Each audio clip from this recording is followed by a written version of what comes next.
is now being recorded. So, chicos, muy buenas tardes, bienvenidos, siendo las 4:03 de la tarde del día 18 de marzo del año lectivo en cuestión.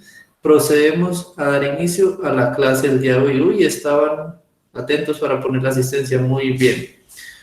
Buenos días, chicos, bienvenidos. Con ustedes hemos desarrollado un proceso, como su nombre lo dice, intensivo a lo largo de estas semanas en la preparación de las pruebas Saber 11 o pruebas ITRES, ¿listo?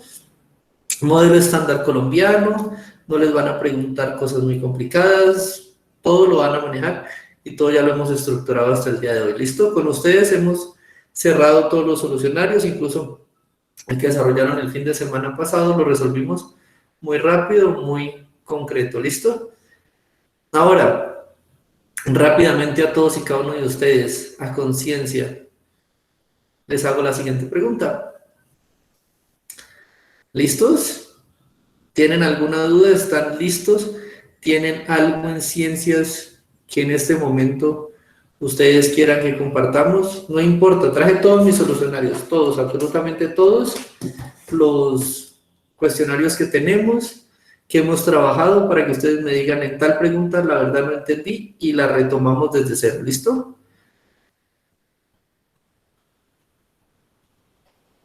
Profe, ¿Eso, don Esteban? aquí una pregunta del último simulacro. ¿Del último? Ujú. Bien, miren, hasta acá los tengo todos en el escritorio. Está el último, el S11C. ¿Este? Espera, a ver, veo. S11C. Ujú. Listo, sesión 2, imagino. Esta es la, pero mira. No, la sesión 1. Listo, la sesión 1, tranquilo, es la de aquí al lado. Bien. Ah, no estoy compartiendo la pantalla, hubieran dicho. Listo. Ahorita sí. Sesión 1. Bien. Sería esta.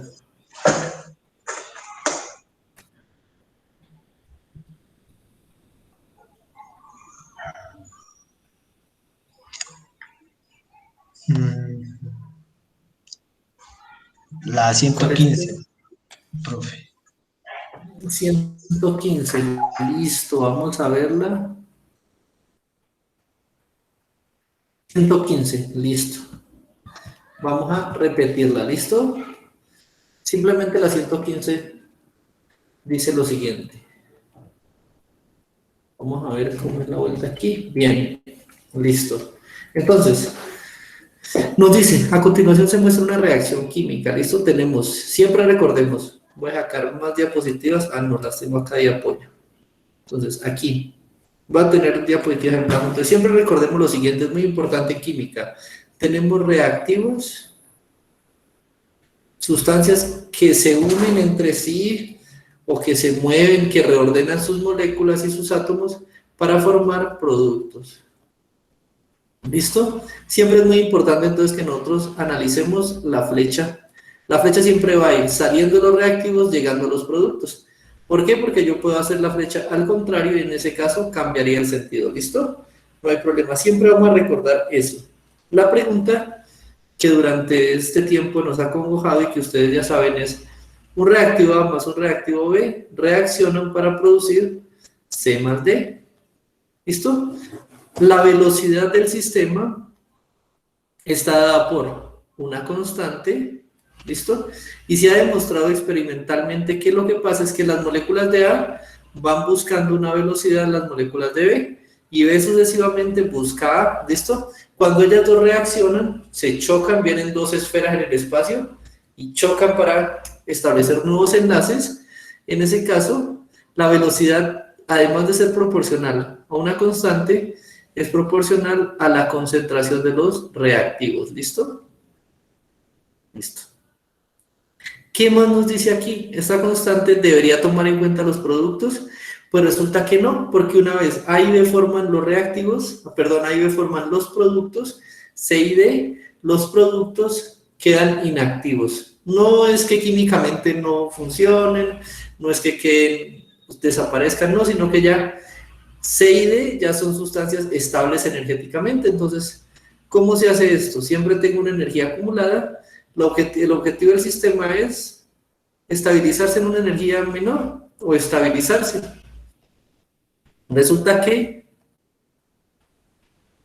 lo que implica aquí es que C y D ya están estables tal cual como están, entonces ellos no buscan nada, buscan quedarse en ese intervalo de energía como están, por tanto ellos no aportan a la velocidad, ellos más cuando lo llaman a la carrera por formar nuevas moléculas, mientras dicen, no, yo no necesito, entonces se quedan ahí. Esta es la ecuación de velocidad, por tanto, que es muy parecida a la ecuación que nos mostraban acá. ¿Listo? En esta que tenemos acá, simplemente nos dice lo siguiente. W más R, reactivos, producen S más T, productos, ¿listo? Y la velocidad de reacción es la siguiente. Velocidad es igual a K por concentración de W por concentración de R elevado al cuadrado, ¿listo?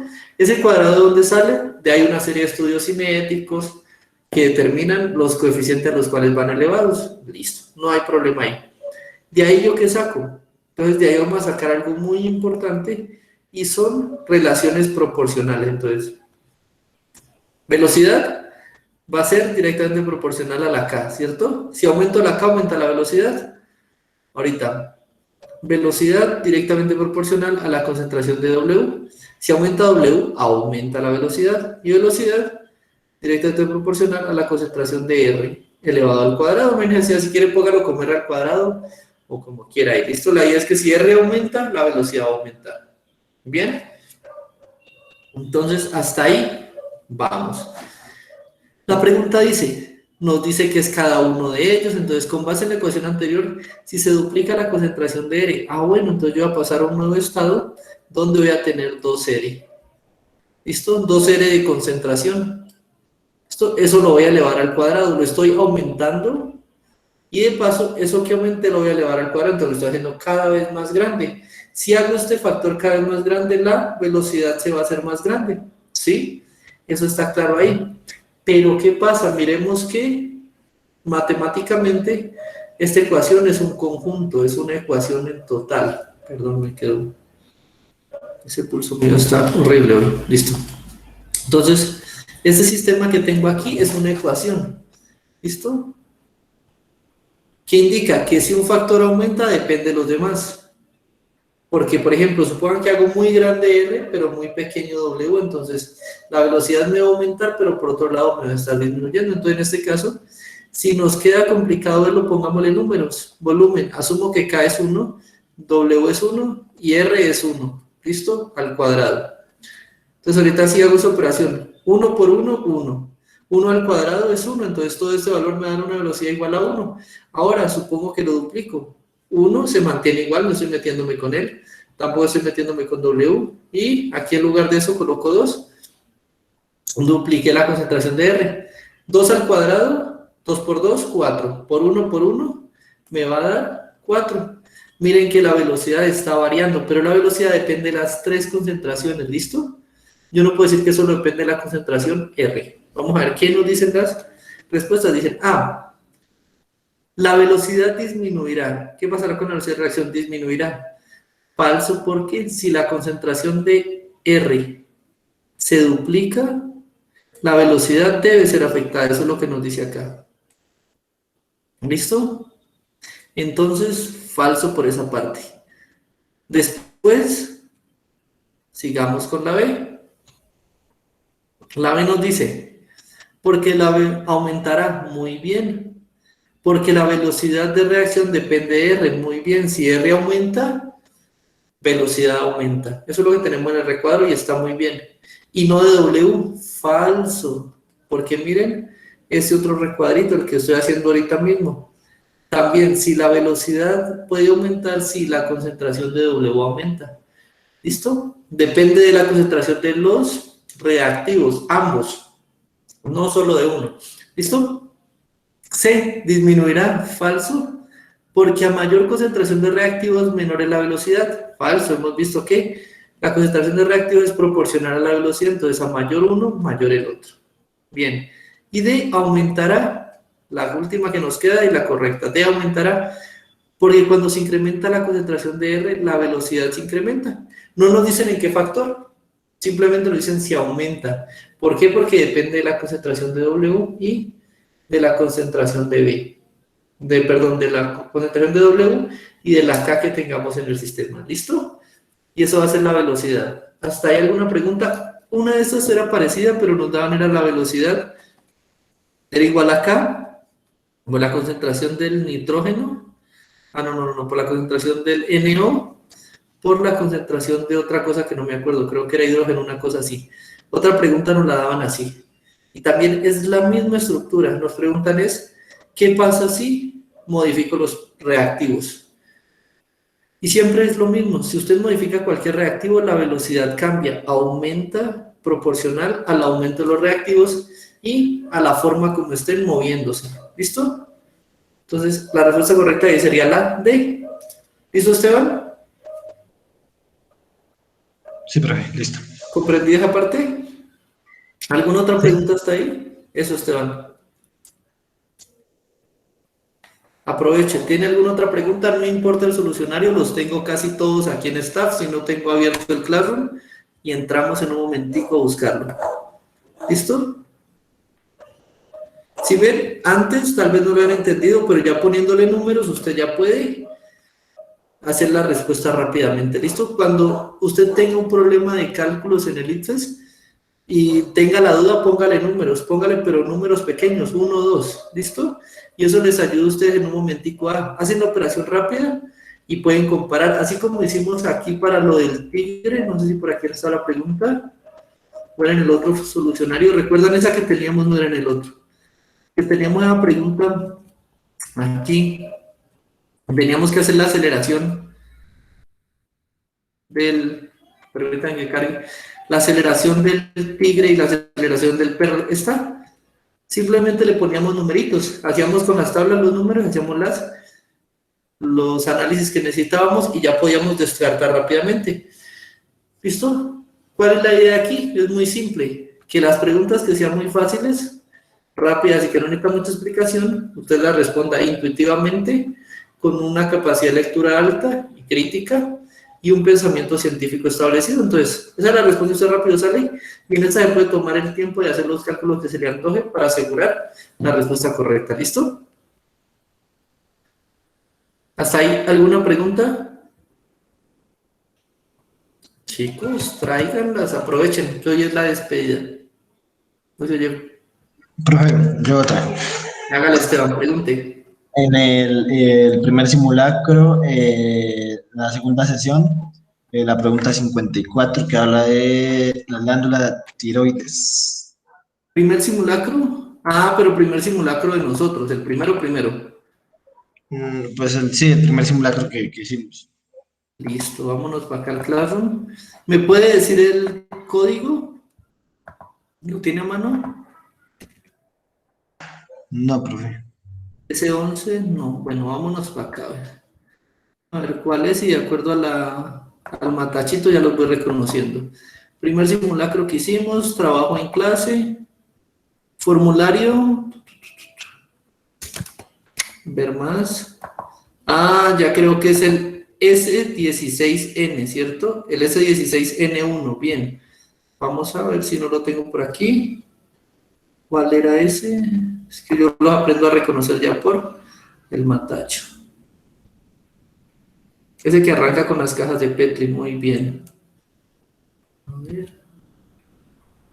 Tiene que ser este. Revisémoslo, si no, lo buscamos. Listo. Ese ya sé qué está pasando. Usted me está preguntando por la pregunta que dice que la glándula tiroides produce hormonas T3 y T4. ¿Listo? Sí, ese. Que son yododependientes y por tanto, ya sé para dónde va el agua al molino. Tal vez es este el que buscamos. 54 me dijo, no, no es este. Preuniversitario, apuntes. Primera sesión, intensivo. Vamos a ver si es este. En este se le explicaba esas teorías. Este es cierto, 50 y... ¿no?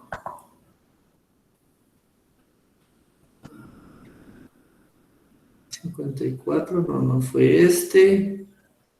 Tercer simulacro tampoco, este fue el mismo.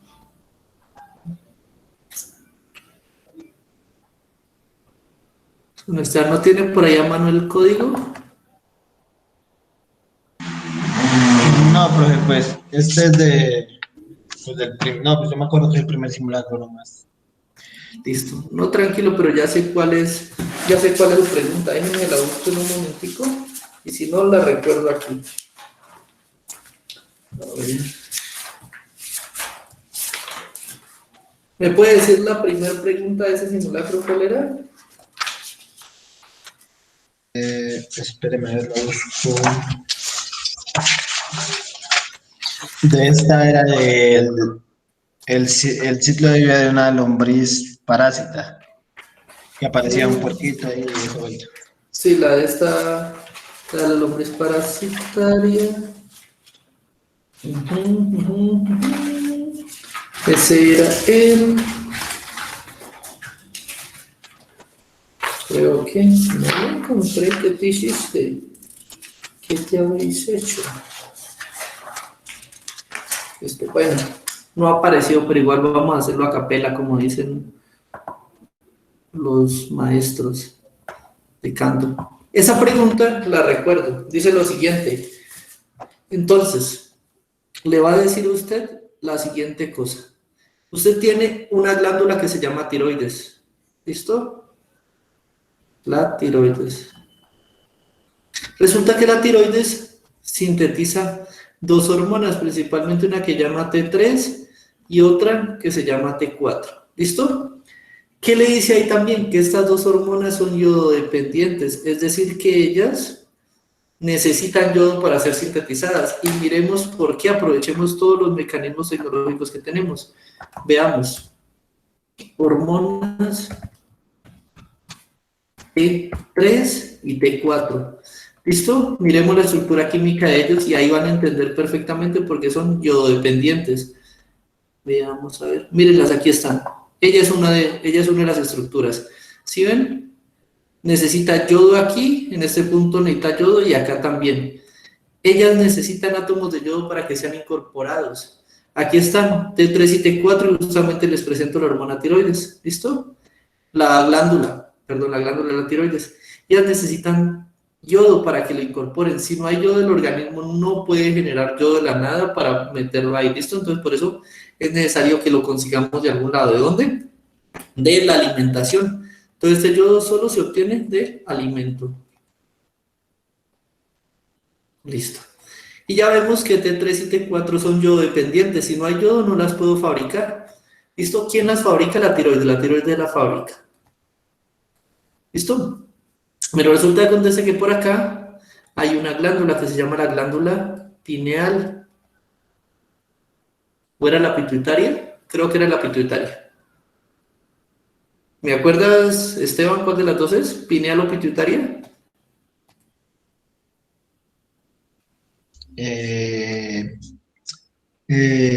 Sí, pituitaria. Pituitaria. La glándula pituitaria. ¿Listo? Esta pequeña glandulita son los ojos, ellos son los que vigilan. Ella está, perdón el dibujo ahí, el ojito, ella está vigilando, observando este proceso. Observando que todo el control hormonal esté ok. ¿Listo? Ella es la que pasa el sistema de chequeo de todo esto. Cuando ella llega, bueno, y eso es lo que pasa, entonces cuando ella detecta alguna fallita, ella empieza a mandarle señales a los responsables. Entonces, lo que hace es que manda un mensaje químico eléctrico y le dice al responsable, produzca. Entonces, ella controla literalmente la producción de las hormonas. ¿Listo? La glándula pituitaria se encuentra, creo que en el cerebro. ¿Listo? Ahí. Entonces, ¿qué pasa? Dice, ¿qué pasa si usted en una mala alimentación retira el alimento rico en yodo? Listo. Si usted retira el alimento rico en yodo, o los alimentos que contienen yodo, ¿qué va a pasar? Pues las concentraciones de T3 y T4 van a empezar a bajar. Porque la tiroides, al no tener yodo, no las puede sintetizar, ¿cierto? Vamos a hacerlo nuevamente con el me gusta. T3 más T4 son directamente proporcionales a la concentración de yodo. Si no hay yodo, no hay T3 ni T4, ¿listo? Y ahora sí, la T3 más T4 son directamente proporcionales a la actividad de la tiroides.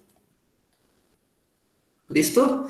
Y miremos esta belleza, la actividad de la tiroides es directamente proporcional a lo que le diga la glándula pituitaria.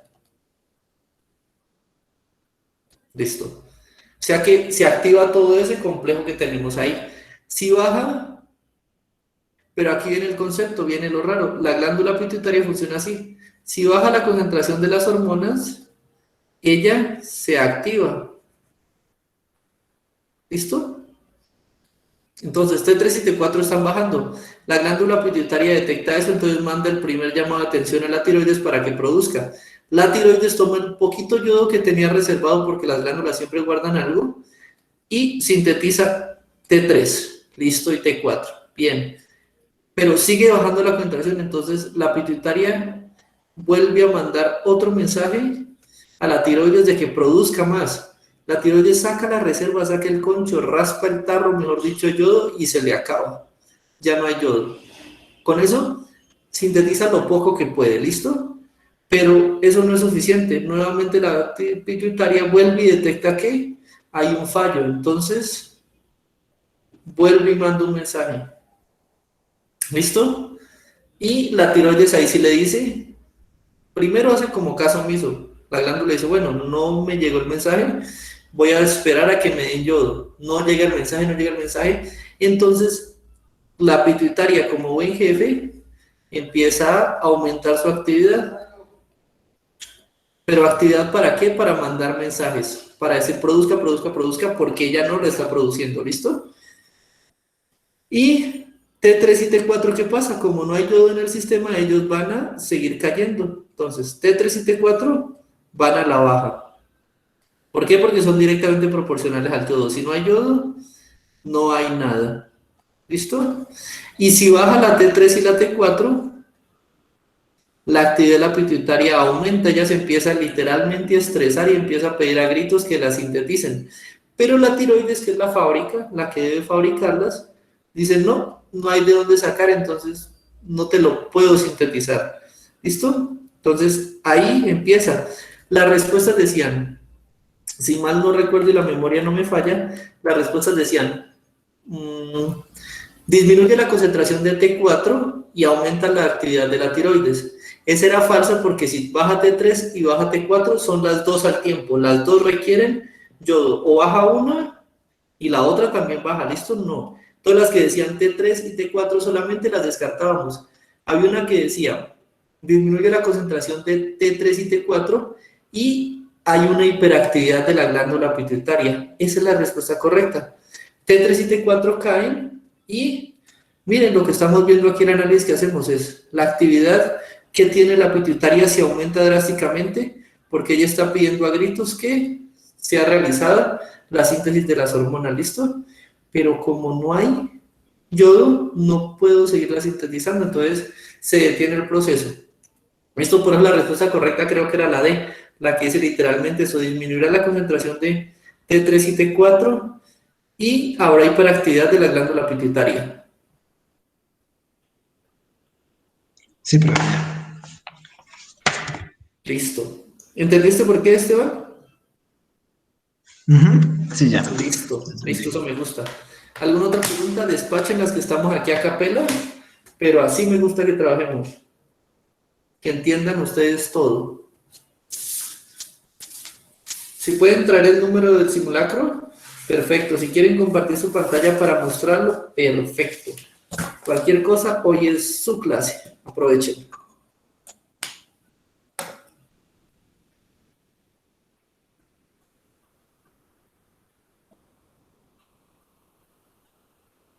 ¿Alguna otra pregunta, chicos? A ver, vamos a hacer un test. Alejandra, ¿alguna pregunta? ¿Algún cuestionamiento? ¿Algo que te haya quedado un poco claro? No importa si es una pregunta en concreto o algo que sientas que te hace falta. Sí, profe, ya me acordé. Cuéntame.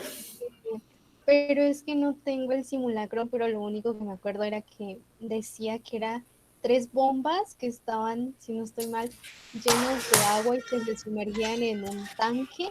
Ya Y sé para dónde entonces que vas. cuáles flotaban. Esa. ¿Qué cuál qué? Y que cuáles flotaban y que cuáles se sumergían. No eran 3 bombas, era un corcho que se colocaba en 3 medios y uno de ellos se sumergía y los otros 2 no. Espérame, ese está aquí en estos, ese está en uno de estos 2. Pero sí, eran 3 líquidos, acetona, agua y cloroformo, ¿cierto? Profe, no, esa no. Es que era de un simulacro en línea que hicimos, un simulacro total y que usted explicó todas esas preguntas y ahí estaba esa pregunta que creo que era globitos. Ah, ya, ya me acuerdo, ese fue el simulacro, creo que fue el que ustedes presentaron con el colegio y que al final habían, Sí, ajá, me sí, me la exacto. pasé, ahí va corriendo, me la pasé. Esta de los globitos, bien. Es que cuando me dijiste bombas pensé en motobombas, literalmente. No, cuando ya me dijiste globos ya recordé, listo. Vamos a ver esta. Déjame que cargue, vamos a sacarla nuevamente, borremos el conocimiento y empecemos desde cero como nos gusta. Todo esto dice, lleno 3 bombas de diferentes tamaños con agua destilada. ¿Listo? Es decir, y los voy a tratar de sumergir en una cubeta con agua destilada. Entonces tengo el mismo líquido dentro de la bomba y fuera de la bomba. ¿Listo? Entonces vamos a diagramar esto. ¿Qué pasa? Que los líquidos, cuando yo tengo una cubeta llena de agua, y eso lo hemos sentido todos, hay varias fuerzas que funcionan dentro del líquido. La primera, pues obviamente la tensión superficial, cuando está quieto, la superficie tiene una fuerza en contra que impide que la deformes, pero la más importante y la que vamos a tomar ahorita se llama empuje. Vamos a decir así. El empuje es la fuerza que hace el agua. Cuando tú tratas de ingresar, tú estás haciendo una fuerza. Entonces tú haces una fuerza contra el agua ingresando y el agua hace una fuerza en tu contra tratando de sacarte. ¿Listo? Recuerden la tercera ley de Newton, creo que es que dice que toda acción genera una reacción en sentido contrario y de la misma magnitud. Traducción, usted golpea la pared, le está imprimiendo fuerza en contra de la pared y la pared le devuelve esa misma fuerza pero en sentido contrario, por eso le duele. Usted empuja un carro, el carro está haciendo fuerza en su contra para empujarlo a usted, ¿listo? Usted intenta entrar al agua y el agua hace fuerza para empujarlo usted hacia arriba. Por eso algunos objetos flotan, porque el empuje del agua les gana a ellos, ¿listo? ¿De qué va a depender eso entonces? Básicamente, como todo tipo de sistema, pues nuestra tendencia es ir hacia el fondo. ¿Cuál es la propiedad que nos lleva hacia el fondo? ¿O nos lleva hacia abajo siempre? Peso. ¿Listo? Es la propiedad que nos lleva hacia abajo siempre. Pero resulta que acontece que yo debo saber entonces aquí cuál de las 3 bombas es la más pesada, por ejemplo. ¿Cómo hago yo para saber? Yo podría decir, no, pues la C porque tiene más contenido de agua va a ser la más pesada. Pero es que en este caso ocurre algo, que también la masa se encuentra relacionada con el tamaño de la bomba. Una cosa es tener 3 bombas del mismo volumen, una pesada, una liviana y una intermedia, por así decirlo. Aquí sí yo puedo decir, la pesada se va a ir al fondo, la liviana va a flotar y la intermedia va a quedar a mitad de camino, por ejemplo. ¿Listo? Pero ¿qué pasa? Ahí yo tengo el mismo volumen. Por tanto, el peso sí va a ser el que prime. Pero en este caso que los volúmenes están cambiando, yo no puedo necesariamente decir que la más pesada es la más grande. ¿Sí me hago entender? Sí, profe. Listo. Entonces debo buscar una relación, algo que me permita a mí decir quién es la más pesada. Y ahí es donde aparece la magia de las propiedades de la materia. Resulta que hay 2 propiedades de la materia, intensivas y extensivas. Las extensivas son aquellas que se extienden con la materia. ¿Listo? Es decir, 2 kilos luego más otros 2 kilos, 4, más otros 2 kilos, 6. Eso se extiende, son extensivas. Extensivo es la masa, extensivo es el volumen. ¿Listo? Hay otras, pero no me acuerdo. Ahorita simplemente relacionemos las dos. Pero resulta que hay algo que se llaman intensivos. A cualquier parte que usted mire, yo por lo menos aquí puedo tener 2 kilos de agua. ¿Listo? Pero hablando en masa. Pero que pueden equivaler a 2 litros. Esos 2 litros me pesan 2 kilos. Pero este cachito de aquí tiene una propiedad que no depende de la materia. Y chistosamente la propiedad es la densidad. La densidad no es más que una relación o una división entre cuánto pesa versus el volumen. ¿Listo? Entonces, tengo 2 kilos dividido 2 litros. Me va a dar a mí 1 kilogramo por litro. Me dice, cada litro que usted tenga le pesa 1 kilogramo. Ah, es que yo no quiero tener masa sobre volumen, yo no quiero tener 2, sino que le agregué otro. 3 kilogramos, entonces el volumen se le va a ampliar a 3 litros y quiera o no, le va a seguir teniendo la misma densidad. Entonces usted mídale donde mida, tome la cantidad que quiera, tome 100 litros y péselo, le va a dar 100 kilos, divídalos, la relación se va manteniendo en 1 kilogramo por litro. Entonces eso llama una propiedad intensiva, ¿listo? Y miren, la propiedad intensiva ya me relaciona a mí, me hace relación exacta entre qué tan grande es, qué tanto volumen manejo con respecto a la masa que contengo. Entonces me dice, este es más pesado, este es menos pesado. ¿Por qué? Porque me relaciona el volumen. Entonces supongamos, en la primera bomba le adiciono 1 mililitro. Y ese mililitro voy y lo peso y resulta que me da 1 gramo. Al hacer la densidad me da 1 gramo dividido 1 mililitro. 1 dividido 1 me da 1 gramo por mililitro, ¿listo? Entonces, cada mililitro que tengo va a pesar 1 gramo. Entonces, cuando yo lo coloque, ahorita lo ponemos ahí a flotar, ¿listo? Por ahorita entendamos la parte. ¿Listo? Voy a borrar esto para que quede bien. Y ahí, por decir, voy teniendo un estimativo del peso. La densidad me va dando un estimativo del peso en un volumen fijo. Entonces, este de acá, 2 mililitros, tiene 2 gramos. Al hacer la división, miren que la densidad nuevamente me da 1 gramo por mililitro. Es decir, cada mililitro pesa 1 gramo. Ahora sí, esta grandota, 3 mililitros, 3 gramos, va a tener entonces densidad igual a 1 gramo por mililitro. Cuando usted las ponga aquí, resulta que acontece que usted va a poner una bomba pequeñita. Voy a borrar esto. Voy a borrar el peso, ustedes ya saben qué es, para hacerlo bien bonito. Cuando ustedes colocan la bomba aquí, resulta que voy a poner solo 2 bombas, la más pequeñita y la más grandota. ¿Listo? Resulta que ahora vamos a tener algo que es el peso, va a ir hacia abajo. Pero ese peso, también la magnitud del peso va a depender de la masa. Y esa masa va a depender del volumen que yo tenga, ¿cierto? Entonces, volúmenes pequeños, masa pequeña. Volúmenes grandes, masa grande. Pero la pregunta es, ¿quién pesa más? ¿Listo? Resulta que acontece que la densidad le dice, el que tenga 1 mililitro va a pesar 1 gramo. El que tenga 2 mililitros va a pesar 2 gramos. Y cuando eso se encuentra con el agua o el fluido que está ahí, ejerce una fuerza contraria. Entonces el fluido le pregunta a la bomba, ¿quién pesa más? Ustedes. ¿Listo? ¿Quién pesa más? Y las bombas responden. La más pequeña dice, yo peso 1 gramo, cada mililitro que tengo pesa 1 gramo. Listo. La bomba grandota dice, cada mililitro que yo tengo también pesa 1 gramo. Entonces ambos tienen la misma densidad y por tanto van a tener el mismo peso relacionado con el volumen. Y el agua les dice, ¡ay, qué sorpresa! Yo también empujo hacia arriba con una fuerza equivalente a 1 gramo por mililitro, porque mi densidad, como soy agua también, mi densidad es la misma que la de ustedes. ¿Listo? Entonces, a esta bomba la voy a empujar hacia arriba con casi la misma magnitud que con la que ella está ingresando, y esta bomba también.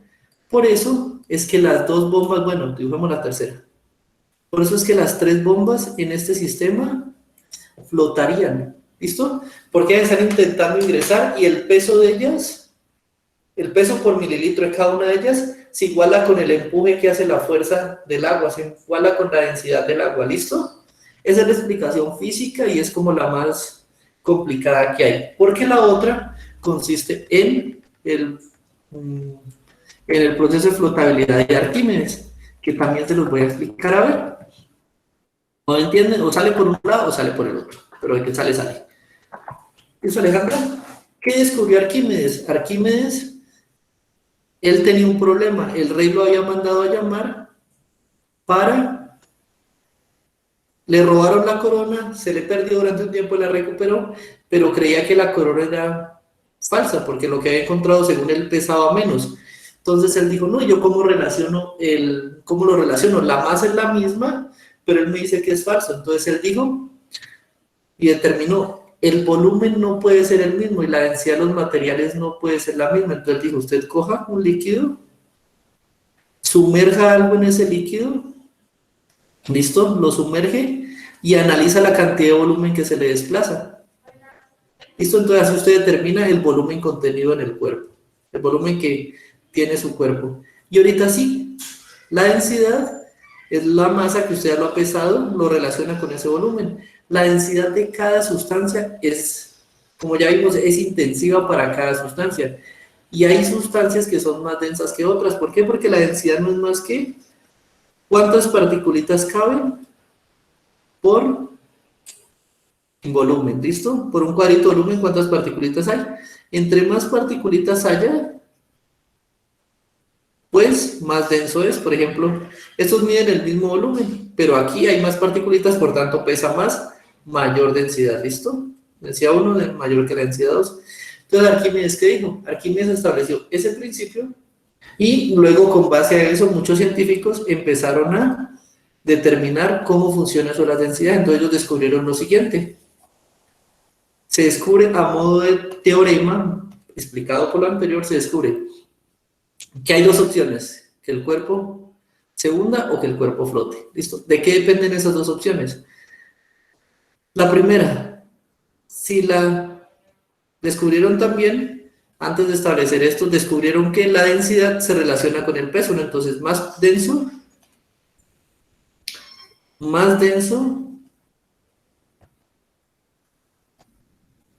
más pesado. ¿Listo? ¿Por qué? Porque hay más masa acumulada en el mismo volumen. ¿Listo?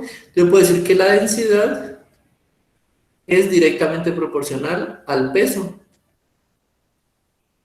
Listo. Eso lo puedo decir. Entonces, nuevamente, si el peso es la fuerza que me jala hacia abajo, hacia el suelo, la sustancia más densa siempre va a ir ¿dónde? ¿Abajo o arriba? Usted tiene dos sustancias. Sí. Listo. Las pone en contacto aquí, las coloca en un vaso, las mezcla, las agita. La más densa, ¿dónde va a ir? Si se supone que es la más pesada. Efectivamente, la más densa va a ir al fondo. Y la menos densa va a ir arriba. Si usted tiene tres líquidos, el más denso va al fondo, el intermedio va a la mitad y el menos denso va arriba. ¿Listo? Porque el menos denso sería el más liviano. Entonces, aquí viene también para los cuerpos. Si usted coloca un cuerpo en un líquido, coloca un cuerpo, el más denso va a ir abajo, cualquiera de los dos. Si la esfera es más densa, se va a hundir. Si la esfera es menos densa, va a flotar. Y de ahí se estableció el famoso, pues la reglita más o menos, que la voy a colocar por aquí, que no me alcanzo, espérenme, que dice lo siguiente.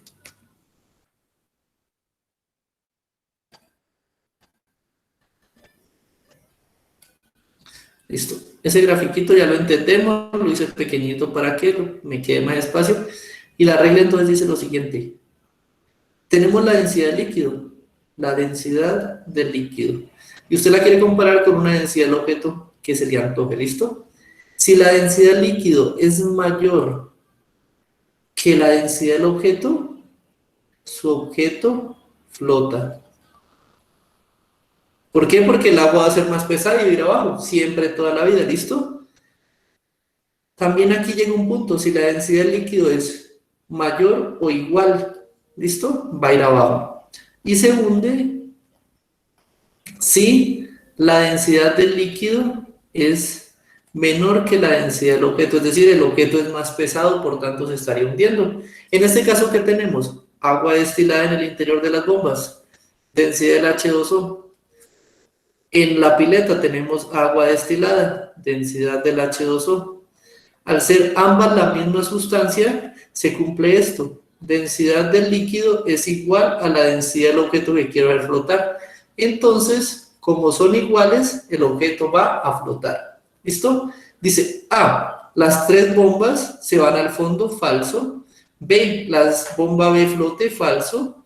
¿Flotan las 3 o no flota ninguna? C, flotan 2. D, flotan las 3. ¿Por qué? Porque las 3 tienen la misma densidad interna. Una cosa, usted ya aplíquele una de esas bombas arena. Está más pesada, la densidad cambia, precipita, se va al fondo, ¿listo? Pero mientras las 3 tengan la misma densidad, va a hacer ese comportamiento. ¿Hasta ahí?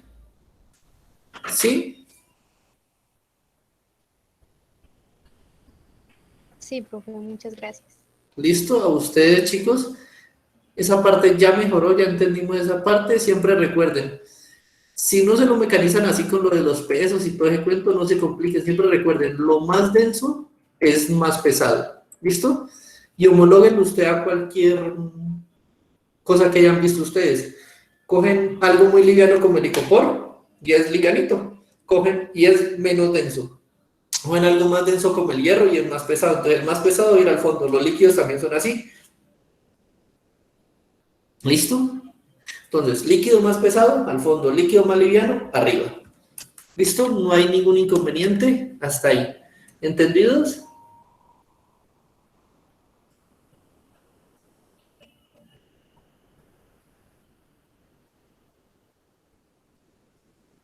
Listo, chicos. Entendido. Continuemos con el paneo. Gracias, Alejandra, por participar. ¿Alguna otra pregunta, Aleja? No, profe, ninguna, gracias. No, para servirles. Listo. Permítame que se me desconectó el cargador. Listo, ahorita sí. Catalina, ¿alguna pregunta?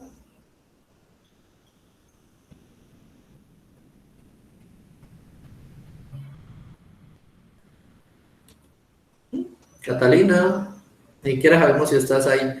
Esteban, ¿alguna otra pregunta que le haya quedado la dudita? ¿O algún tema que quiera aportar o que le explique en este momento?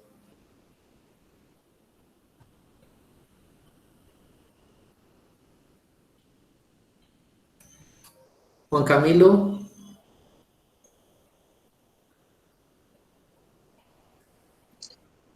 Sí, profe, yo tengo una pregunta. hágale, pregúntelo. Pues tengo dudas en la 110, creo que es de ese mismo formulario. 110 de este mismo, listo, busquémosla, no hay problema. Es una de química y física. Espérenme que se trabó esto, pero ya llegamos. Lento, pero seguro. 110. ¿Esta? ¿Cambio físico o cambio químico? Sí, profe, esa. Listo, vamos a verlo. Vamos a... Es que está funcionando esto como lentico. Efectivamente. Eso, la pregunta dice así. Usted va a fabricar un perfume, ¿listo? El perfume huele o libera moléculas de flavour, libera fragancia, porque la fragancia es más volátil, es decir, ella prefiere estar en el aire, en la fase gaseosa, que en la fase líquida, ¿listo? Por eso es que los perfumes cuando usted lo aplica empieza a liberar olor, porque está liberando fragancia, ¿listo? Aquí nos dice que la fragancia está formada, el perfume está formado por fragancia, alcohol desodorizado, agua y otras sustancias, además de, pues, colores en algún caso. La fragancia dice aquí que son sustancias orgánicas muy volátiles. Ya cuando usted le dicen volátil, se imagina eso volando, ¿listo? Literalmente volar, o sea, literalmente andar por el gas a temperatura ambiente, ¿listo? De manera que si usted abre en un punto de la habitación una loción, supongamos que aquí tiene su loción, la voy a poner hasta acá abajo, ¿listo? Pongo aquí mi loción. Entonces, aquí tengo mi fase líquida y en ella voy a disolver la fragancia. Resulta que acontece que, pues, en frío, no sé si alguno de ustedes alguna vez iba a comprar una fragancia Sentia, por ejemplo, que se la preparan y le dicen, guárdela en la nevera durante 24 horas para fijar la loción. Cuando usted las guarda, entonces, ¿qué pasa? La fragancia está a bajas temperaturas, las moleculitas no quieren ni moverse, están ahí quietas, entonces permiten ser disueltas muy bien por el solvente. La solvata también, que ninguna se quiere ir por el frío que está haciendo, pero apenas empieza a subir la temperatura, ellas van adquiriendo energía. Entonces, llegan, y cuando llegan a la temperatura ambiente, dice que la fragancia prefiere estar acá arriba. ¿Listo? Entonces, ellas ya adquieren la energía suficiente para que unas empiecen a salir de la fase líquida y pasen a la fase gaseosa. ¿Listo? Ahorita, eso es lo que pasa ahí, dice. De manera que si destapamos un perfume en una habitación, al cabo de un rato todo el recinto se encontraría impregnado por la sustancia. Vamos a ver, entonces usted simplemente destapó el perfume, borramos la tapa, se fue la tapa. ¿Qué van a pasar? Esas partículas que no tienen una barrera que la limite, pues van a viajar. ¿Listo? ¿A dónde? Cada quien escoge su camino, cada quien se distribuye como puede y a donde puede. Entonces, miren, cada partícula viajó y se esparció lo más que pudo. Puede que una se haya venido para acá, otra acá, otra acá. El caso tal está en que se han esparcido totalmente, ¿listo? Y hace que usted pueda leer la loción en cualquier lugar. Entonces, cuando se detecta el aroma en un perfume, ¿listo? Se evidencia la presencia de la fragancia. Este hecho se puede catalogar como un cambio. Esta parte, entre comillas, la estudiamos químicamente porque hablamos de las moléculas, ¿listo? Pero, como tal, yo simplemente estoy liberando en un punto unas partículas y la estoy observando su movimiento o diciendo que se expande, ¿listo? Simplemente la estoy moviendo. En algún punto, Camilo, estoy aquí haciendo alguna reacción diciendo la partícula de fragancia reacciona con el aire para producir otra cosa, por ejemplo. No hay una reacción química, no hay un cambio de enlaces dentro de la materia, ¿listo? Como no estoy haciendo ninguna reacción química, el proceso simplemente es un proceso de expansión, es un proceso de irse del tarrito pequeño para ocupar un volumen mayor, es un proceso de expansión. Entonces, ese proceso es un proceso físico, ¿listo? No hay una reacción química como tal. Lo estudiamos químicamente porque nos diagrama el comportamiento de los gases y las moléculas como puedan viajar, ¿listo? Entonces, por esa razón es físico. Entonces, A, físico, muy bien. B, químico, no sería químico. C, físico, muy bien. D, químico, no sería químico, pero veamos los porqués. A, físico, porque se está separando la mezcla, ¿listo? La fragancia más el solvente eran una mezcla. Ahorita se está yendo la fragancia. ¿Por qué se está yendo la fragancia? ¿Por qué se está separando muy bien? Porque es la más volátil, porque ella a temperatura ambiente prefiere estar gaseosa que disuelta en un líquido, entonces por eso se fue. ¿Listo? Y es físico porque las partículas no están reaccionando, la fragancia está siendo la misma. Incluso, mire, le puedo asegurar que si usted huele la fragancia aquí directamente del tarrito, le va a oler casi que la misma que está por acá. ¿Listo? Lo único es que aquí en el tarrito, como hay muchas más moléculas pegando contra sus células olfativas, usted la siente más fuerte. Pero ya cuando está en un espacio abierto, usted lo siente muy tenue. ¿Debido a qué? Principalmente a la concentración del gas en el medio, o de la molécula en el gas. ¿Listo? Simplemente es eso. Pero no ha ocurrido ninguna reacción. La reacción ocurre cuando le llega a su célula y su célula detecta, libera impulsos eléctricos, libera ese sistema y da la respuesta. Uy, esto es loción de tal tipo. ¿Listo? Pero no es que sea químico. B, químico falso, porque se está separando una mezcla. Además de eso, el proceso de separar mezclas es un proceso físico. ¿Listo? Separar algo es un proceso físico que muy de seguido y casi todo el tiempo usamos los químicos, pero sigue siendo un principio físico. Tengo dos cosas, miren, dos cosas unidas, las separo. ¿Listo? Si son dos sustancias, aquí tendré la líquida, aquí tendré la sólida. ¿Listo? Eso es un proceso físico. ¿Qué ocurre? Cuando esto ya es una molécula, dos átomos unidos, y yo lo rompo para liberar cada uno de ellos por independiente, ahí se está haciendo una reacción química, ahí sí es un cambio químico, ¿listo? Entonces, ese es el proceso. Entonces, Porque hay una separación de mezclas, y al ser una separación de mezclas no puede ser un proceso químico. ¿Listo? Liberando la fragancia que es la más volátil, muy bien, eso está bien, pero no es químico. C, porque está separando la mezcla y liberando la fragancia que es menos volátil. Falso, arriba decía que es la más volátil. Aquí, muy volátiles. Y la D, porque está separando la mezcla y liberando la fragancia que es menos volátil.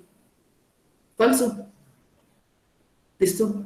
Ahí quedamos. Respuesta correcta es un proceso físico donde se separan los componentes de la loción y la fragancia, que es la más volátil, se va, dejando al alcohol, que es el menos volátil, y las demás cosas que le adicione la dejo en la piel.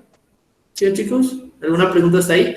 Por eso algunas veces, muy bien, Esteban, pero algunas veces cuando usted compra lociones baratas, después de un tiempo usted huele, esto huele solo a alcohol, porque el alcohol es el que se queda y la fragancia se ha ido. ¿Qué hace que una loción comúnmente sea de marca, por así decirlo, o tenga un mayor costo? La loción tiene unos componentes que se llaman fijadores. ¿Esos fijadores qué hacen? Evitan esto. Literalmente le dicen, cuando la fragancia se quiere ir, literalmente le dicen, usted no va para ningún lado. Usted se queda aquí, en la fragancia. ¿Listo? Y la voy a ir soltando lentamente. Químicamente la va liberando lentamente o la va liberando, pero a un ritmo menor. Cuando eso ocurre, esos fijadores hacen que la loción perdure mucho más tiempo. ¿Listo? Y esa es la diferencia entre fragancias económicas, fragancias de alto costo, los fijadores que emplean. ¿Listo? Un dato curioso, pues solo para entretenerlos. Uno de los fijadores más curiosos es el vómito de la ballena blanca, escualeno se llama, creo que es, y el gramo de escualeno llega a costar hasta $1,200. Y con eso, pues, es que con un gramo sacan demasiadas lociones, y en la industria de la perfumería se vende como el oro, esa materia, esa sustancia. ¿Listo? Les di el tip chistoso del día, el tip químico. ¿Alguna otra pregunta, don Camilo? ¿Hasta ahí quedó bien? Sí, profe, ahí todo claro. Listo, perfecto. Vamos con el compañero Keiner. ¿Alguna pregunta, Keiner, el día de hoy? Profe, la pregunta 66 de la prueba S11C, la segunda sesión. S11C, segunda sesión. Venga para acá. S11C, segunda sesión. Primero ubiquemos la segunda sesión. Listo. Esa es la primera. Esa es la segunda. Bien, ¿pregunta qué? 66. 66. 66. Listo, llegamos, no nos pasemos, llegamos, estamos aquí. Muy bien, muy bien. Listo. Antes de irnos para allá, los voy a llevar a Google para que ustedes me crean y vamos a ver qué es momentum o momento. Listo. Pero no la película que aparece ahí, sino momentum es igual a impulso. ¿Listo? Es que lo que pasa es que si usted pone momento le aparecen muchas cosas, pero el nombre real en física es momentum. ¿Listo? Miren lo que dice aquí. Momentum es la cantidad de movimiento lineal, ímpetu y momentum o impulso. Es una magnitud física derivada del tipo vectorial que describe el movimiento de un cuerpo en cualquier teoría mecánica. ¿Listo? En mecánica clásica la cantidad de movimiento se define como el producto de la masa del cuerpo por la velocidad en un instante determinado. ¿Listo? Entonces, en resumen, ¿qué es un momentum? Es el impulso, es decir, la cantidad con la que viene, el momento con la velocidad que lleva y la tendencia que tiene a moverse. Hay objetos que pueden tener una velocidad muy rápida, pero ellos quieren quedarse quietos. Imagínense, perdón, imagínense una tractomula muy pesada, va como a 100 kilómetros por hora, pero usted la ve pasar y es como que ella no quiere, como que, no acelera. ¿Listo? Momentum bajo, poca tendencia al movimiento. Usted ve un Ferrari, ¡fum! A 100 kilómetros se mueve muy rápido, alto momento. ¿Listo? Por eso se dice que se define como el producto de la masa del cuerpo por la velocidad que tiene en un momento determinado del espacio-tiempo. ¿Listo? Eso cuánticamente es horrible, pero vamos ahí. ¿Listo? Ahorita sí, volvámonos acá. Entonces, la que nos está preguntando Keiner es esta. Entonces, miremos simplemente eso como que hay dos pelotitas que van a entrar en un choque. Listo, yo voy a ponerme a jugar con esas dos esferas y voy a hacerla chocar una contra la otra. ¿Listo? La esfera 1 tiene una masa constante, siempre es la misma esfera. ¿Listo? Por tanto, siempre acá arriba va a tener la misma energía potencial, por tanto, al moverse como la rampa no la voy a cambiar, va a tener la misma energía cinética, o sea, la energía de esa esfera va a ser la misma siempre. Y por tanto, el momentum que ella trae va a ser el mismo siempre. Miremos qué pasa, arrancamos con el momentum antes del choque, es decir, por solo tenerla allá arriba, miren, el momentum es el mismo. ¿Listo? ¿Qué pasa? Que no es lo mismo estrellarme contra una pelota liviana, es decir, estrellarme contra algo liviano que estrellarme contra algo pesado. Esa es una propiedad de los choques. Entre más choque de masa haya, más energía se tiene que transmitir. Entonces, miren, la masa 2, o sea, la pelota 2, sí va a cambiarla. Miren, aquí está, miren la flechita. Miren, analicen los datos que tengo aquí. La masa 2 sí va cambiando la cantidad de materia, es decir, va cambiando la masa. Entonces paso de una pelota de 1 kilo a una pelota de 3, a una pelota de 5 y una pelota de 7. Entonces cada vez estoy haciendo más pesada esa esfera 2. Entonces miremos, cuando suelto la pelota 1, resulta que acontece que ya viene con 27.10 y después del choque, después de que ya queda pues aquí chocada, le mido el momentum. Y resulta que es de 18.05. ¿Listo? Entonces aquí yo qué voy a tener. Para la pelota 1 voy a tener un momentum final, que sería el de la pelota, el de aquí, menos un momentum inicial. Eso quiere decir que estoy teniendo una variación de momento. ¿Listo? Entonces, eso es la variación de momento. Bien. Hasta ahí vamos claros, Keiner, ¿no? Sí, profe. Aparte no tiene truco. Y miren además, la pelota está ahí quieta, ya no se está moviendo, entonces su movimiento es cero. O sea, la cantidad de momento es cero. Siempre es cero aquí. Bien. Y miren lo que pasa acá. A medida que voy aumentando la masa de ella, el momentum va aumentando. ¿Listo? Hasta que llega a tener un momentum máximo aquí. Entonces yo también para la pelota 2 puedo decir momentum final menos momentum inicial es igual a una variación de momentum. Bien. Ahorita, solo para confirmar, hagamos para la pelota 1 en el punto más... ¿Cuál se le antoja a Keiner? Diga uno de los 3 experimentos. El 3. Listo, el 3, entonces usted quiere momentum para la esfera 1. El final en el 3 es momentum final 0.0 menos el momento inicial 27.10. ¿Listo? Entonces, esa variación de momento le queda como menos 27.10. ¿Listo? ¿Qué? Kilogramos por metro sobre segundo. Listo, no hay problema. Entonces, ahora sí, miremos para la pelota 2. Para la pelota 2, miren, va la final, 27.10 menos 0 es igual a 27.10. Miren que ambos momentos son iguales. ¿Qué quiere decir eso? La pelota 1 choca y entrega 27.10 unidades de momentum. La pelota 2 lo recibe y se intenta mover. ¿Listo?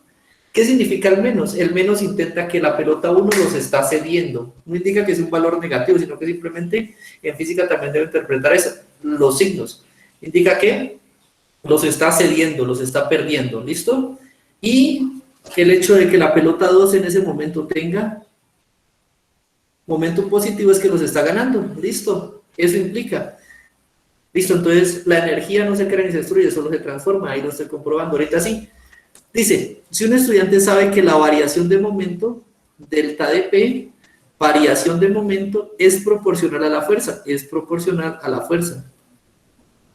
Listo. ¿En cuál de los lanzamientos de la pelota 1 se hará mayor fuerza sobre la pelota 2? Entonces, si son proporcionales, ¿cuál debo buscar? La máxima fuerza, ¿dónde la encuentro? Fuerza máxima. La encuentro donde tenga la variación máxima. ¿Y dónde está la variación máxima? La puede buscar en la pelota 1 o la puede buscar en la pelota 2. De estos 4 de aquí, ¿cuál es la variación máxima?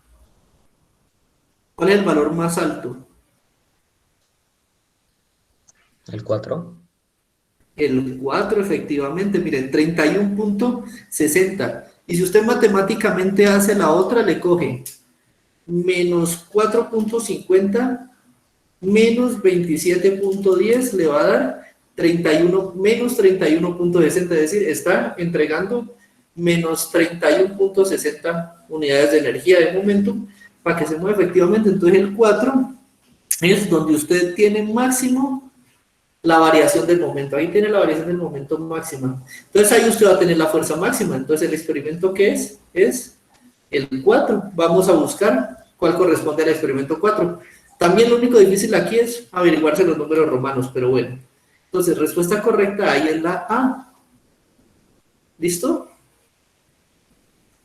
Problema que tiene esta pregunta, que no es de selección, o sea, sí es de selección múltiple, perdón, mi lapsus memoris, pero no es descártelas, es simplemente halle la correcta y dígame cuál es. No es, la 1 no es porque aquí encontré un error, no, simplemente nos dicen 1, 2, 3, 4. Elijo uno de los 4. Usted tiene que analizar la gráfica y principalmente esto dice, la variación de momento es proporcional a la fuerza. ¿Qué es variación de momento? Usted debe saber que la variación de cualquier cosa en este universo físicamente y químicamente y biológicamente se conoce como cuánto hay en el estado final menos cuánto había en el estado inicial. ¿Listo? La variación de mariposas en una región, cuánto hay ahora menos cuánto hay cuando yo inicié la investigación. Si ese valor es negativo, quiere decir que han ido desapareciendo. Si es positivo, quiere decir que han ido aumentando. Eso me permite a mí hasta mirar tendencias si se me antoja. ¿Listo? ¿Hasta ahí una pregunta? Keiner, perdón, qué pena conmigo, con usted. ¿Quedó claro? Sí, profe, gracias. No a ustedes. ¿Hasta ahí alguna pregunta?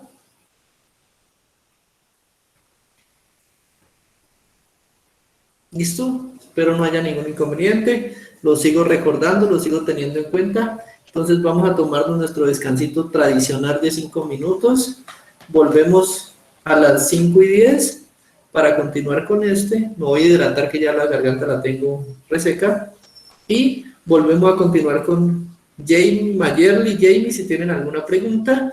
Vuelvo a hacer un repaso general y si no les doy los últimos tips, les aplico toda mi buena energía y que se vayan con toda la preparación para las ciencias el día domingo. ¿Listo? Ya regresamos.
Chicos, atentos un momento, se me apagó el computador porque nadie me avisó que tenía batería baja. Ya regresamos, voy a prender y volvemos, ¿listo?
Hola, hola chicos, volví, muchas gracias por su apoyo, muchas gracias por su espera, por su paciencia, qué pena, se me apagó el computador, pero ya regreso.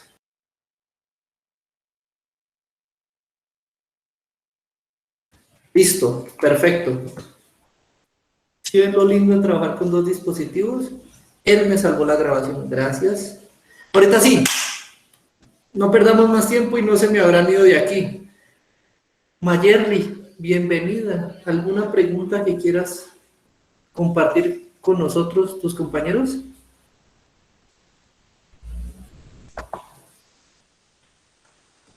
Sí, profe, me gustaría que me explique la pregunta del simulacro 11, la pregunta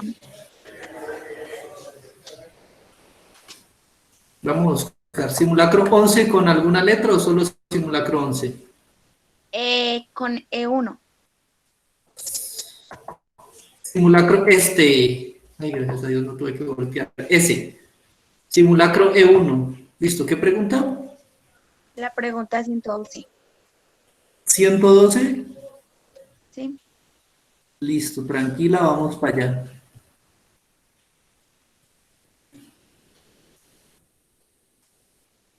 107, 111, 112. Listo. Vean ustedes, gracias por recordarme, este no lo habíamos terminado, picarones. Pero bueno, igual, esta ya se la encontraron en el otro simulacro, así es que vamos a resolverle esta belleza de pregunta. ¿Listo? Dice lo siguiente. Un estudiante observa cómo en un centro de entrenamiento físico hay máquinas con pesas que permiten fortalecer las piernas. Listo, la típica press bank o prensa de banca. Listo, todos sabemos cómo funciona y para qué sirve. Listo. Él elabora un diagrama en el que se muestran las fuerzas que actúan sobre la pesa cuando el hombre la sostiene con las piernas estiradas. Bien, aquí tengo mi sistema. ¿Listo? Miren, Es que aquí dice claramente, vamos a dibujar. Yo sé lo que estás pensando, Mayerle, y ahí me vas a decir, uy, pero siempre me dijeron que el peso va hacia abajo. Uy, no. Resulta que ahí está inclinado. Uy, esa inclinación me quedó. Listo, está inclinado. Esto debería tener una regla por no dibujar. Listo.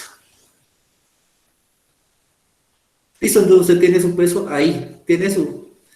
Ahí todo su peso, en plano inclinado se llama esto. Entonces, el peso siempre va a ir hacia abajo. Muy bien, eso es lo que usted me está diciendo, uy, pero ahí qué está pasando. Resulta que acontece que para hacer este problema más fácil de solucionar, ¿listo? El hombre está aplicando una fuerza en ese sentido, ¿listo? En contra del movimiento, ¿listo? Y además de eso, al estar en contacto, recuerden, al estar en contacto una superficie con otra, la superficie siempre va a intentar liberarse el peso. Está cayendo ese peso y intenta liberarse, entonces por eso si diagrama la normal. Y miren que la normal, sí, está así. ¿Qué pasa? Para hacer este movimiento más fácil de entender, hay dos formas. ¿Listo? Matemáticamente lo que ocurre aquí voy a escribir con azul. El azul indica, miren, si yo cojo y hago esto como un eje normal, entonces pasaría por aquí el eje Y y por aquí pasaría el eje X. ¿Listo? Recuerden ustedes que para solucionar cualquier problema en física yo tengo que analizar con X, analizar con Y y hacer sumatoria. ¿Recuerdan? Sumatoria de fuerzas en X, sumatoria de fuerzas en Y. Ese fue el legado que nos dejó nuestro papi Newton. Entonces, si Isaac Newton dijo, sume las fuerzas en Y, sume las fuerzas en X, uno dice, listo. Cuando empieza a hacer esto, mira, solo el peso está en Y. Nítidamente solo el peso, que sería peso igual a masa por gravedad, solo esto está en Y. Así de simple. La normal está atravesada perpendicular a los dos ejes, entonces está entre X y Y, está ahí metida. ¿Yo cómo hago para analizar eso? Eso se vuelve un problema, ya les voy a decir por qué. Y la fuerza de empuje del hombre está siendo también atravesada. ¿Cómo se soluciona esto? Cuando ustedes tengan en un plano como tal, si tienen una fuerza perpendicular a algo, hay algo que se llaman propiedades trigonométricas, que aquí funcionan. De ahí sí nos jodimos todos, miren. Esto forma un triángulo rectángulo, ¿sí lo vieron? ¿Recuerdan usted cateto adyacente, cateto opuesto e hipotenusa? ¿Se acuerdan que la magnitud del cateto también la puedo obtener porque aquí hay un ángulo contrario? ¿Y se acuerdan también ustedes que la longitud de B, es decir, la proyección sobre el eje Y, la puedo obtener, espérenme, ¿ese era el seno o el coseno? Creo que es el seno. Seno de alfa, listo, eso sería Y. ¿Y se acuerdan que la proyección hacia el piso sobre el eje X la puedo colocar como el coseno de alfa? Pues sí, así se arregla eso. Entonces, si arregla sacando la proyección sobre el eje X de la normal, la proyección sobre el eje Y de la normal sería seno de alfa por el valor de la normal. Acá sería coseno de alfa por el valor de la normal. La fuerza sería también otro seno y otro coseno. Entonces, eso se complica una cantidad. Permítanme, no les voy a mentir. Voy a la proyección. No les voy a mentir, no me acuerdo bien, pero sí, voy a confirmar. Presión sobre el eje X. Eje X es el coseno. El coseno de X. Vamos a averiguar. Ajá, fuerza en X, coseno de alfa por la fuerza. Sí, mi profesor de física estaría orgulloso de mí, gracias. Listo. Entonces sí, efectivamente, pero tiene que multiplicarlo por el valor de la normal. Solucionar esto se vuelve, como dirían los mexicanos, un chingo de complicado. Entonces, ¿qué hacemos para solucionar esta vaina? Nos sale más barato y con menos problemas mentales inclinar el plano. ¿Listo? Entonces usted simplemente, todos van a ir siendo lo mismo, pero usted simplemente ahorita coge su plano, que está azul, y lo que hace es inclínelo también. Entonces diga, sobre la normal, va a estar el eje Y. Sobre la fuerza que usted está aplicando, va a estar el eje X. Y ahorita usted, ¿qué simplemente tiene que hacer? Tiene que hallar una componente en X del peso y una componente en Y. Ya se ahorra eso. Y esto es lo que dice aquí. O sea que aquí hay un vector hacia abajo. Y eso es lo que dice componente en Y del peso, componente en X. ¿Listo? ¿Cómo lo halla? Facilísimo. Componente en X es igual al peso por coseno de teta, es decir, el ángulo de inclinación que usted tenga, este ángulo de aquí. ¿Por qué este ángulo? Porque se va a mover, la fuerza que está aplicando está moviéndose con este ángulo de acá. Ahorita sí. Y Y va a ser igual a peso por coseno de teta también. Bien. Hasta ahí vamos claros. Ahorita sí, vamos a analizar esto y ahí les expliqué un poquito de física. Y vamos a ver, dice lo siguiente.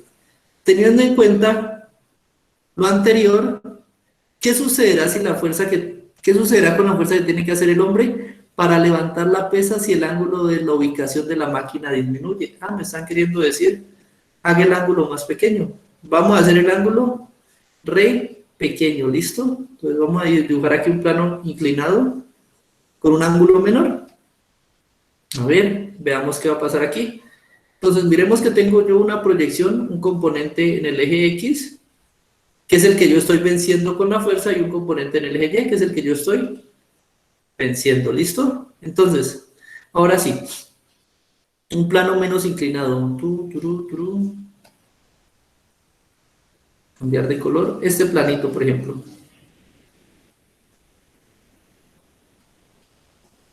¿Listo? Ahorita sí, veamos esto de aquí. Entonces usted tiene aquí su fuercilla, ¿listo?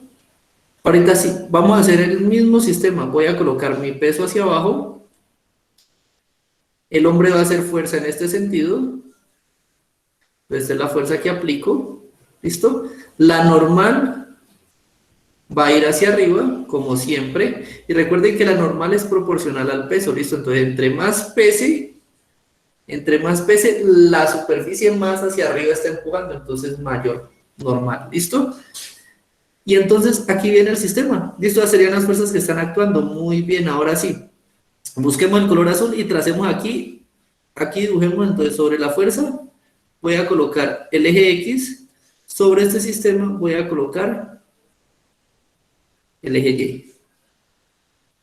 Tengo una pregunta. Aquí cuando la prensa, miren, cuando la prensa está inclinada, cuando está aquí más inclinada, ¿ustedes qué creen? ¿Cuál de los dos vectores va a ser más grande? ¿La proyección sobre el eje X? Es decir, esta de aquí o esta. Es decir, el peso va a tender más a caerse sobre quien está empujando o caerse hacia el suelo.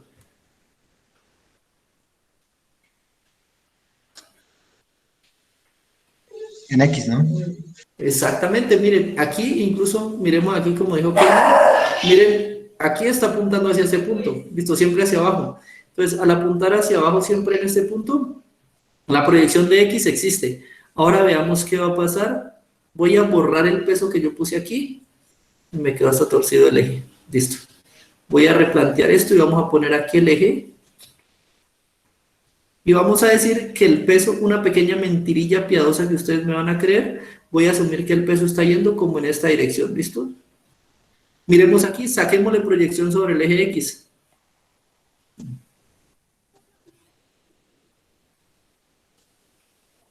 Este vectorcito que está aquí es la proyección sobre el eje X.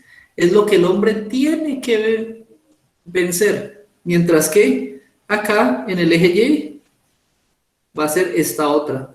Todo este vector que está aquí va a ser, entonces, el peso va a estar dispersado en dos. Lo que está en X y lo que está en Y. ¿Listo? Hasta ahí, vamos, ¿estamos claros? Entonces, ahora sí. Eso va a pasar ahí. Veamos a ver. Cuando el peso está así, simplemente, ¿qué voy a tener ahí? Que la componente en el eje X que yo estoy teniendo es menor, o sea que la fuercita que voy a tener que hacer para empujar esto va a ser menor. El sufrimiento que voy a tener, la sensación de que me está aplastando, va a ser menor. ¿Listo? Entonces, ¿Qué pasará con una fuerza que tiene que hacer el hombre para levantar la pesa? Muy posiblemente disminuya, porque es que ya no tiene que hacer fuerza, simplemente tiene que empujarla ahí y hasta por fricción o por deslizamiento se va a mover esto. Entonces vamos a ver, permanecerá igual, falso. Si usted te cambia el ángulo, está variando la componente del sistema. ¿Listo?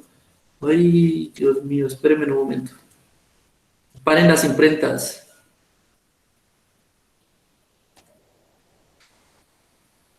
Listo. Entonces, se va a hacer más pequeño el componente en X mientras se hace más grande acá. Entonces, hasta incluso aritméticamente lo podemos ver.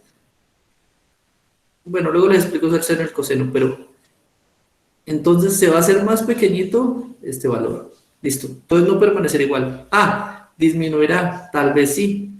Porque el hombre podría estirar más las piernas, eso no tiene nada que ver con una respuesta física, ¿listo? ¿Que puede estirar más las piernas? Sí, pero lo que necesito es que el peso sea mayor para que yo tenga un ejercicio que hacer, si no, no estoy haciendo nada.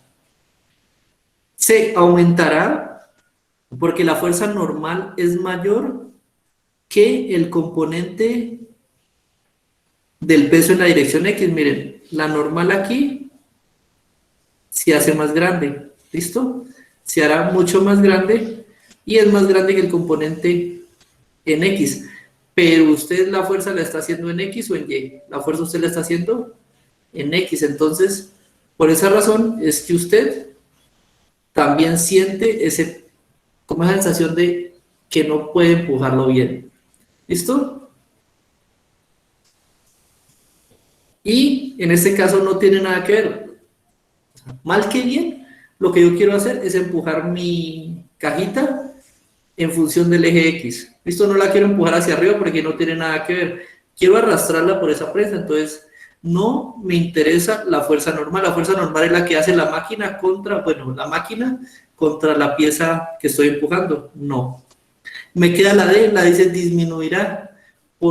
Bien, ¿por qué? Porque el componente del peso que actúa en la dirección de X disminuye. Si vieron voy a resaltarlo para que lo noten. Este cosito que está aquí se hace chiquitico, mientras que acá era el máximo.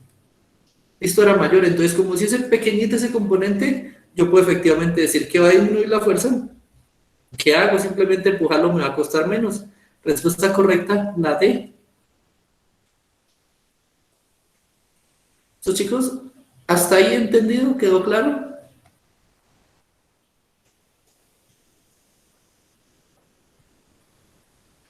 ¿Mayerly? Sí, profe, gracias. Para servirle, listo, eso me alegra.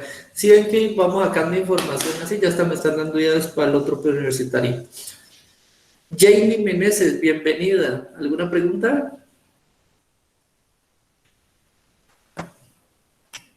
Me está escribiendo por el chat. Me está diciendo, no, profe. Muy bien. Vamos a hacer otro paneo general. Micrófono abierto. ¿Alguien tiene una pregunta?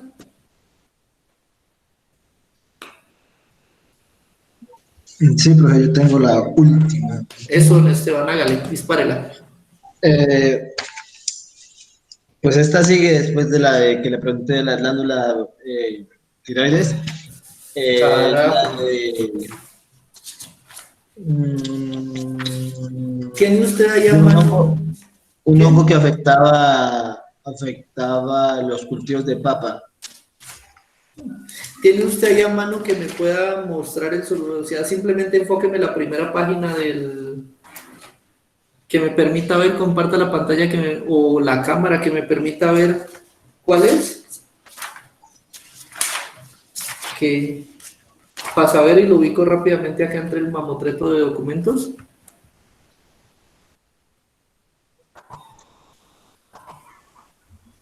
¿Ahí lo pueden ver bien?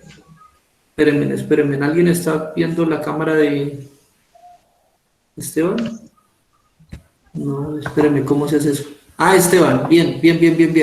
Tranquilo, quédese ahí un momentico.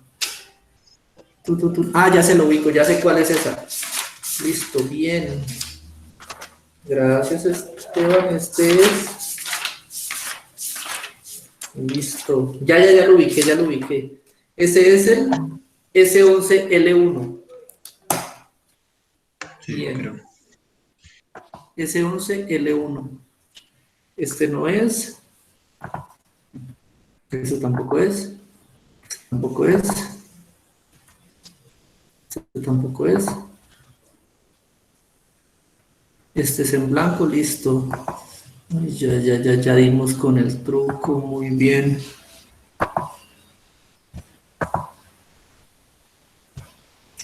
S11L1. Vamos a ver cuál fue ese. Trabajo. ¿Será este? No. Ahorita no me acuerdo, pero sí sé cuál es ese. Listo. Busquemos las diapositivas, busquémoslas. Este no es. Lo que va a decir ahí es, este tampoco es. Ese tampoco. Perdón el ruido de los perritos, pero mientras tanto vamos buscando. No se puede, ese tampoco es. Este lo encontramos.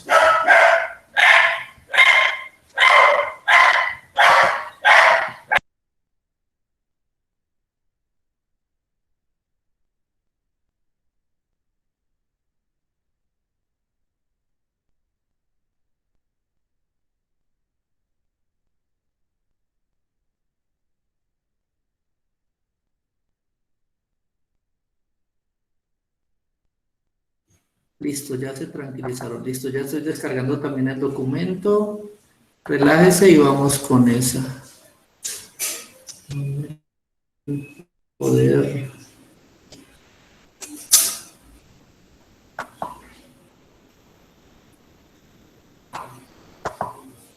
Listo. Esto lo puedo cerrar.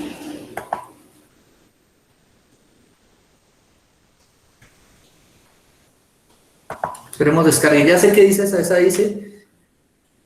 El ADN manda información al ARN para que se codifiquen dos unidades proteicas que van a formar el ribosoma.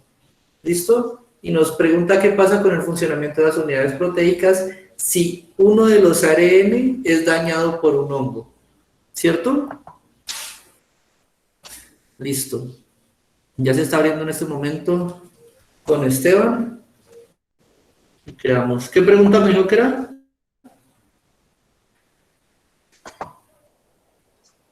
Aquí me aparece pues la 55, creo. Ah, no, entonces, pues no sé, acá me aparece 55, pues yo como la tengo en unas hojas. Listo, no hay problema, relájese que no fue que me emocioné. 55. No, pero aquí arranca con la 100 algo. Ah, falta que sea el 2. No hay problema, tranquilo, Heiner, que eso aquí. Tiempo es lo que hay, SL1, SL2. Simulacro, SL1, 2. Muy bien.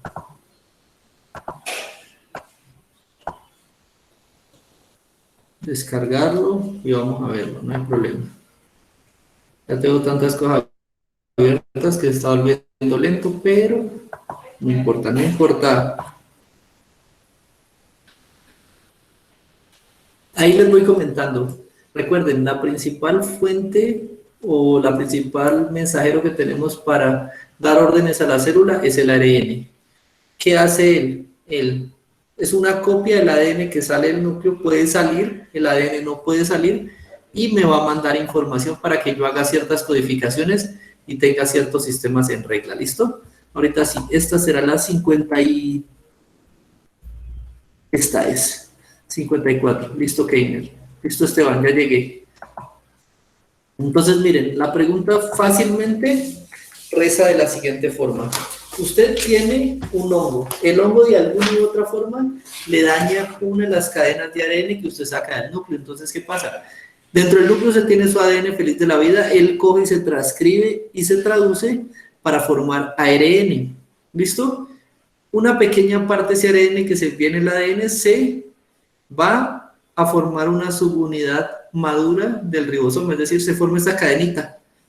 ¿Listo? Esta cadenita sale del núcleo y debe ser madurada, es decir, se le adicionan más componentes para crear la subunidad 60S madura. ¿Listo? Y resulta que esa subunidad 60S madura se reporta a trabajar al ribosoma, es decir, ella ensambla una parte del ribosoma. ¿Listo? Imaginen que usted es un ribosoma, ¿listo? Usted tiene ahí el espacio de trabajo. ¿Cuál es la función del ribosoma? Que por un lado le entre ARN y por el otro lado salga una proteína. ¿Listo? Proteína formada ¿por qué? Por aminoácidos. No hay problema. Entonces el ribosoma se encarga de coger eso y empezar a sintetizar. Bien. Ahora, en este lugar usted va a tener 3 vacantes, 3 puestos de trabajo, que tiene que montar los 3 espacios para 3 subunidades. Entonces, la subunidad 60S, mire, se sintetiza bien, llega y se reporta aquí. Entonces tenemos la 60S. Listo. Ahorita, la segunda subunidad se forma, digamos, por un 30% de 40 y un 60% de la 60. La 60 se reporta a trabajar, muy bien, llega porque el ADN no se dañó ni pasó nada. Pero la otra, no. Veamos por qué. Miren el camino que toma por aquí. Miren el camino que toma la subunidad 40S, listo. Sale la subunidad, llega aquí y hay un cambio de gen, es decir, el hongo mira esa subunidad de ARN y se pega y cambia un gen, lo cambia. Quita uno, pone otro. Cuando hace ese cambio de gen, el organismo cuando la tiene que madurar dice, no, venga, eso que usted me está diciendo no tiene sentido. ¿Listo? Es como cuando usted cambia de un idioma a otro y quita una palabra e introduce otra que es de árabe, por ejemplo. Entonces, profesor de inglés le va a decir, eso no tiene sentido, esta palabra de aquí no la entiendo, la oración está mal hecha y se la devuelve. Eso mismo ocurrirá aquí con el ARN. Llega, lo intenta leer y le dice, no, eso está mal hecho, no puede seguir. Y ese ARN se degrada, lo mandamos a la basura, listo. Si se manda a la basura, la subunidad 4S madura no va a existir. Miren que aquí, si como Esteban está viendo aquí, se forma como un trazo más tenue, como un fantasmita. ¿Qué quiere decir? Que ya nos está dando que lo que debería estar en realidad ahí no existe. Entonces, esto no existe. Por tanto, ella no llega a ensamblarse en el ribosoma, no llega a trabajar. Este puesto de aquí queda vacío. ¿Listo? Y este pedazo de acá también va a quedar vacío. Entonces, por eso hay 2 subunidades que quedan a medio formar. ¿Listo? El pedacito este 60 y está completo, entonces ya quedan formados. El ribosoma queda medio formado y como la célula nunca funciona con nada medio formado, pues manda a destruir el ribosoma. La célula es muy exigente. Si algo no funciona bien, automáticamente empieza el proceso de apoptosis. Degrádelo y tráigame uno bueno. ¿Listo? Eso es lo que establece ahí. Eso es lo que se establece ahí. Entonces, permítanme, yo quito esto para abajo. Listo. Ahí. Entonces, ahorita sí. Veamos. ¿Qué sucede? ¿Qué sucede cuando el hongo afecta el gen? El ADN no puede transcribirse. Falso, el ADN se transcribe. Eso ocurre aquí en el núcleo. ¿Listo? Se transcribe ARN. Bien. Por tanto, afecta la maduración de las subunidades. Falso, porque yo estoy viendo que se está transcribiendo. Si el ARN pasa de ADN a estas cadenas que pueden salir, se está transcribiendo. No hay problema. B. El ribosoma recibe la subunidad 60, muy bien. Y 40, no, la 40 no llegó. La 40 se destruyó en el proceso. ¿Por qué? Porque su ARN fue destruido por el gen. Lo dañaron, ¿listo? Por el hongo. C. El ARN formador de las subunidades no puede generar la subunidad 60S. Falso, la subunidad 60S lo voy a poner con un cholito verde y todo. La subunidad 60S es la única que llega a trabajar. Miren, aquí está. Ese camino se dio, entonces eso que estamos diciendo ahí es falso. ¿Listo? Y finalmente tenemos la D. La D dice, la subunidad 40S no puede madurarse. Bien. ¿Por qué? Dañando el ensamble de la proteína. No puede madurarse, entonces daña el ensamble del ribosoma, perdón. Y al dañar el ensamble del ribosoma, daña el ensamble de la proteína.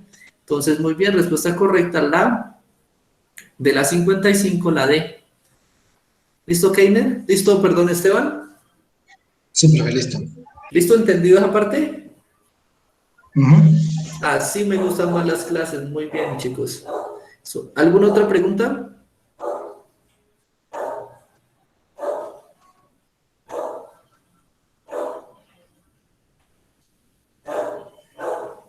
¿Micrófono abierto? ¿Alguna otra pregunta? Listo, muchachos. Entonces, simplemente les voy a recordar una cosita que quiero que se vayan con eso en la mente por siempre y para siempre. Listo, vamos al tablero maestro. Recuerden, hagan lo que hagan, vendan lo que vendan, vayan a la carrera que vayan, siempre van a haber dos comportamientos que llaman proporcionalidad. Y se lo van a encontrar donde ustedes quieran. ¿Listo? Hasta en el amor lo van a encontrar, se los aseguro. Y una de ellas es cuando una variable crece, la otra variable también crece. ¿Listo? Eso se llama, ya lo hemos visto, Y es directamente proporcional a X. Una crece, la otra crece. Que crezca más lento, que crezca curviado, que crezca así, no importa, pero todos van apuntando hacia el cielo. ¿Bien? Eso es directamente proporcional. Recuérdenlo forever and ever. Entonces, en una tabla, ¿cómo lo identifico? Temperatura versus, no sé, versus velocidad. Temperatura, 40, 50, 60. Y acá la velocidad, 40, 80, 100. Si esta aumenta, esta también aumenta. ¿Listo? Un truco que también les recuerdo, coloquen la flecha desde el más pequeño hasta el más grande, eso les indica que va aumentando. Si las flechas van en el mismo sentido, es directamente proporcional. Inversamente proporcional, ¿qué quiere decir? Cuando una de ellas aumenta, la otra va hacia abajo, entonces gráficas así, así, así, como a usted se le antoje, pero la idea es que van decayendo, van hacia abajo. Cuando eso pasa, Y es inversamente proporcional a X. ¿Listo?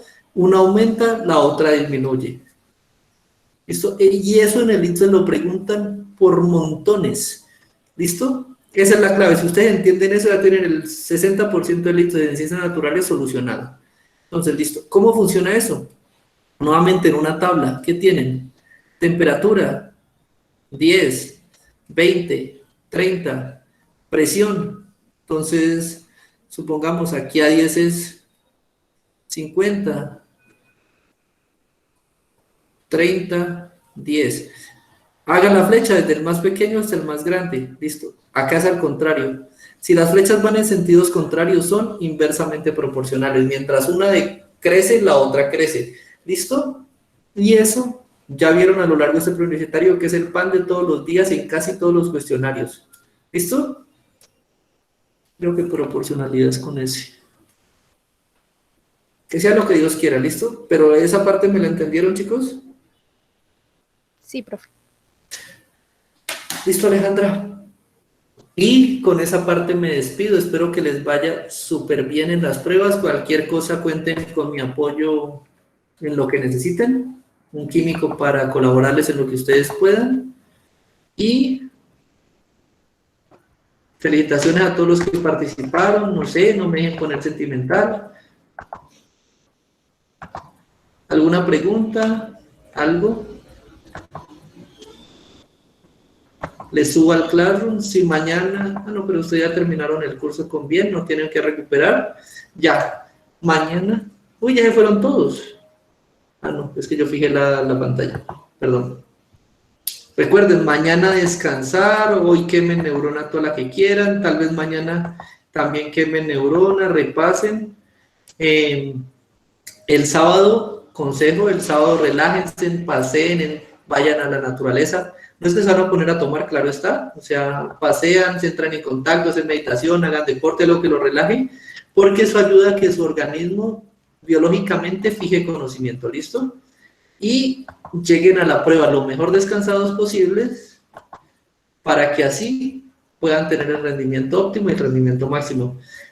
No sé ahorita cómo estará la cosa, pero recuerden llevar comidita, dulcecitos para mantener este motor con gasolina a tope, glucosa, que es lo que principalmente consume el cerebro, a tope, hidratación moderada, ¿listo? Para que no tengan tantas ganas de ir al baño, que eso también es contraproducente, ¿listo? Y concentraditos, equilibraditos y con toda. ¿Alguna pregunta, chicos? Ninguna, profe. Listo. Entonces, chicos, no siendo mal, les cedo estos 15 minutos. El día de hoy me gustó la clase, fue un placer compartir con ustedes, se los vuelvo a decir. Y entonces, pueden ir en paz. Si no tienen ninguna pregunta o algo que comentar, son libres de partir. Gracias, profe. A ustedes. Muchas Hasta gracias. luego. Luego, profe, Muchas Se gracias, me profe. cuidan, Hasta que estén luego. muy bien. Ha sido un placer, se cuidan. Listo, detengamos la grabación.